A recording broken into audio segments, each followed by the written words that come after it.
I struggled with that from both sides after that event. I struggled with seeing the hate towards Christians from non-Christians, and how just unbelievable that, somebody could unknowingly speak about me, with the things they were saying because of me growing in my faith so heavily at the time.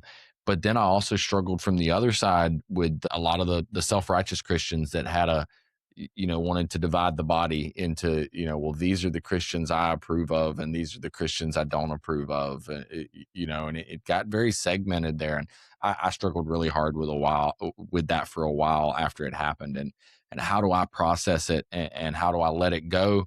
But how do I take what I learned from it, into my path moving forward? And I'm not sure that I'll ever, that's not something where we as humans are ever meant to 100% process. I'll continue to learn as I move forward, but it definitely, Kind of shows you how thin that line is between people, I guess. absolutely, man.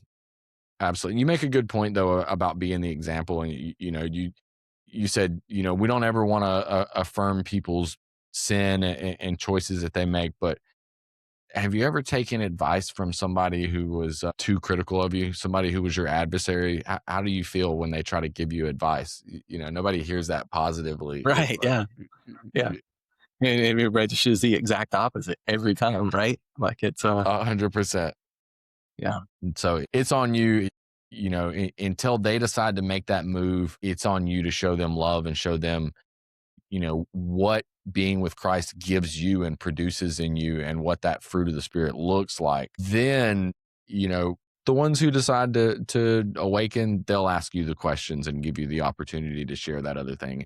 And I don't think that ever means affirmation, but I think it always means love. So, man, we talked about the individual walk, and how that bleeds into how you address in community, and the You final mentioned the part of the individual chapter. walk too. Let me say something that I've been thinking about as well. Go Like, ahead. because we talked about like, and I told you like I was nervous a little bit about it, feeling like it's back in my sports days, like a big game's coming up, and I got that energy, that energy that you just got to get in there and go. I keep reading at the bottom where it says steadfast.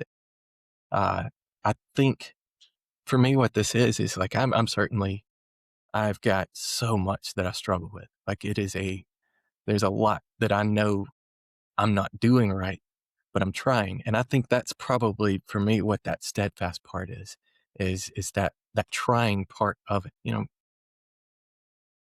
This is a journey, setting our marks, our aim high and trying to get there and creating that steadfast.